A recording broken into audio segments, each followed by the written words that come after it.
Tool والے بھی لے کے آئیں گے. جو آپ تو پیچھے کھڑے نا ادھر آ جائیں. آپ ادھر آ جائیں سائڈ پہ کھڑے ہیں تو ہمارا فریم خراب ہو رہا ہے. ادھر آ جائیں. آپ گاڑی اندر کہیں دلتا راشی ادھر دلتا یونس دلتا مخ کے راشی دلتا راشی.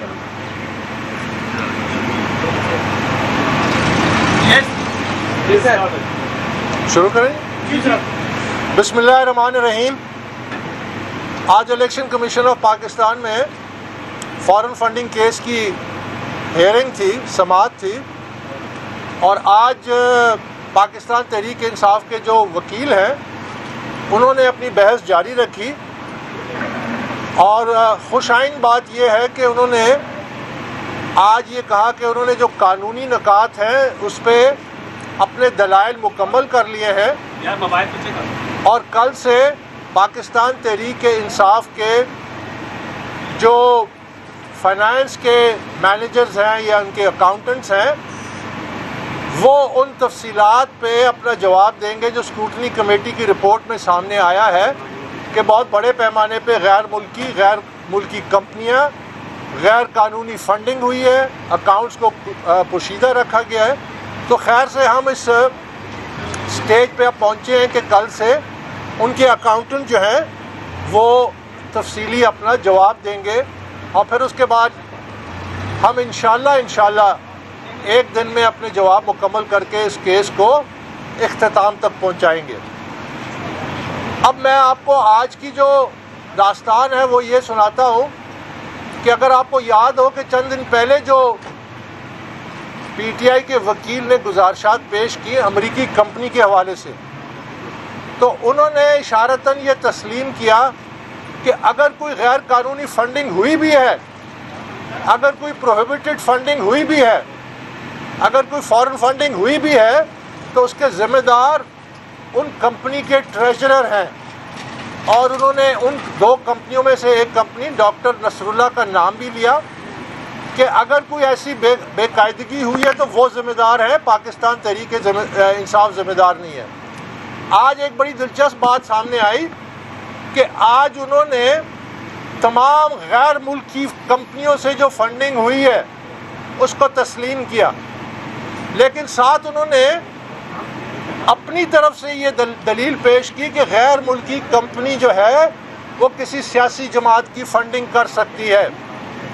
تو آج یہ ایک اور میرے نزدیک اقبالی بیان ہے، کیونکہ قانون یہ کہتا ہے بڑے واضح انداز میں کہ donations can only be received from individuals. یہ میں کوٹ ان کوٹ کر رہا ہوں، یعنی قانون یہ واضح طور پہ کہتا ہے کہ ڈونیشنز کسی بھی سیاسی جماعت کی وہ ایک انڈیویجول کے ذریعے لی جا سکتی ہے، اور اس کا پاکستانی ہونا لازم ہے.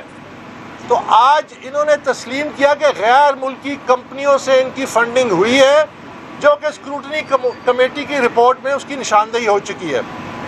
ساتھ ہی انہوں نے عارف نقوی جو کہ ابراج گروپ کے سربراہ تھے، جن پہ $1 ارب کے غبن کا الزام ہے، جن پہ نیو یارک میں ایک کیس رجسٹرڈ ہے، جن پہ ان کے اپنے جو قریبی ساتھی ہیں دو، وہ وعدہ معاف گواہ بن چکے ہیں، جو کہ عمران خان کے اکنامک ایڈوائزر بھی تھے، جو کہ پاکستان سے جب ہیتھرو ایئرپورٹ پہ پہنچے تو ان کو گرفتار کیا گیا اور ابھی بھی زیر ہاؤس اریسٹ ہیں، جنہوں نے گرفتاری کے وقت جو ٹیلی فون نمبر دیا وہ عمران خان کا تھا.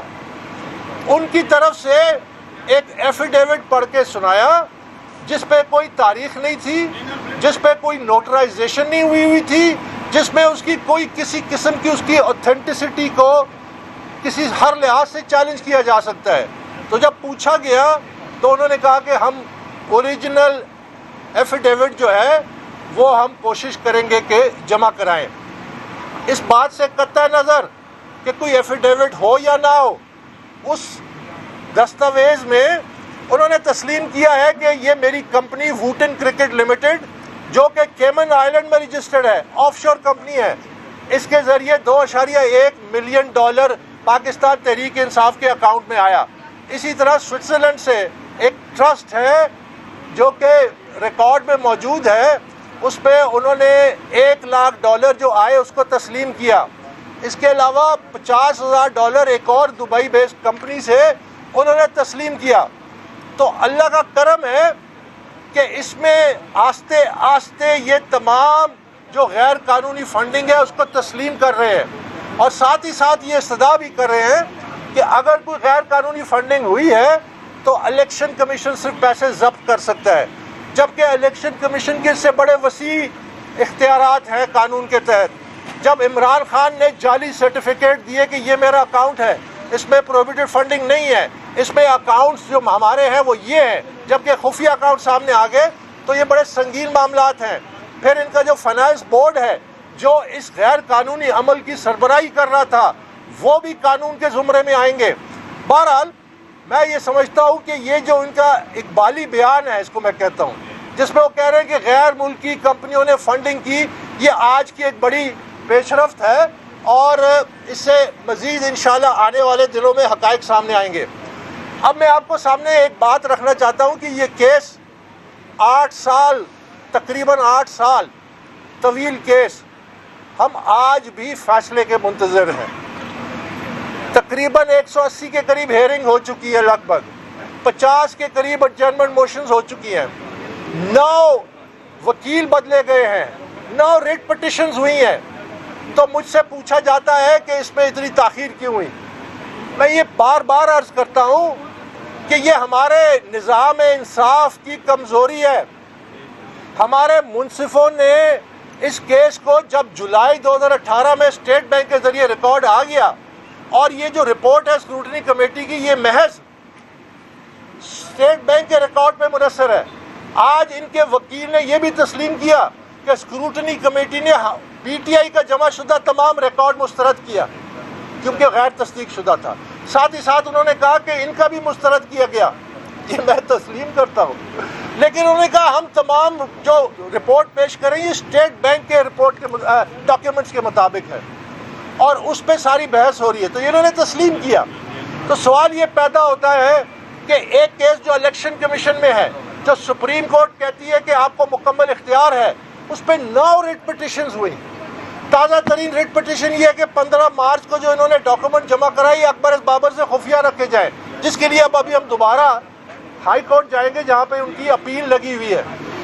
تو میں یہ کہتا ہوں کہ تاریخ گواہ ہے کہ یہ پاکستان میں جو انتشار کی سیاست ہے، جب عمران خان مطالبہ کرتا ہے کہ election commission, chief election commissioner استعفیٰ دے، جب وہ الیکشن کمیشن کے خلاف یہاں مظاہرہ کرتا ہے کہ ہمیں یہ الیکشن کمیشن منظور نہیں ہے، جب وہ عدالتوں پہ دباؤ ڈالتا ہے، تو یہ نشانیاں ہیں فیشزم کی.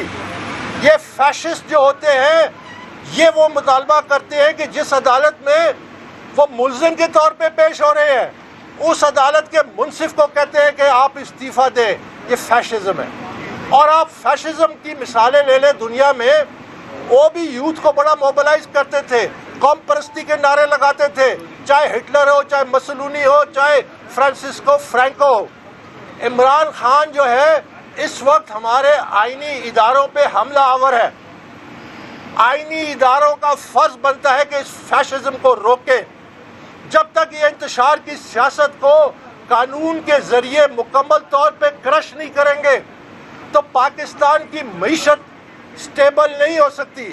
کسی ملک کی معیشت ایسے حالات میں جہاں انتشار کی سیاست ہو، کسی صورت میں وہ سٹیبل نہیں ہو سکتی. میں بارہا یہ کہہ رہا ہوں کہ ہمارا اس وقت جو سیاسی ڈائلیما ہے، جو لیڈنگ اکانومسٹ ہیں وہ کہہ رہے ہیں کہ پاکستان چند مہینوں میں ڈیفالٹ کر جائے گا. اگر خدا نخواستہ پاکستان ڈیفالٹ کر گیا تو آپ نوٹ کیجئے کہ سری لنکا میں کیا ہوا.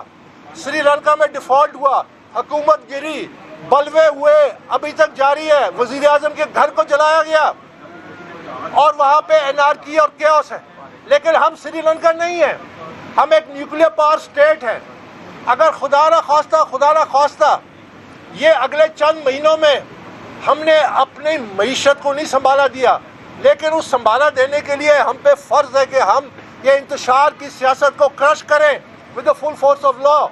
کیونکہ کل اقوام متحدہ کی سیکیورٹی کاؤنسل بیٹھے گی اور یہ مطالبہ کرے گی کہ ایک نیوکلیئر پارٹ اسٹیٹ جو ہے اس میں انتشار ہے، کہیں ان کے نیوکلیئر اثاثے غلط ہاتھوں میں نہ چلے جائیں.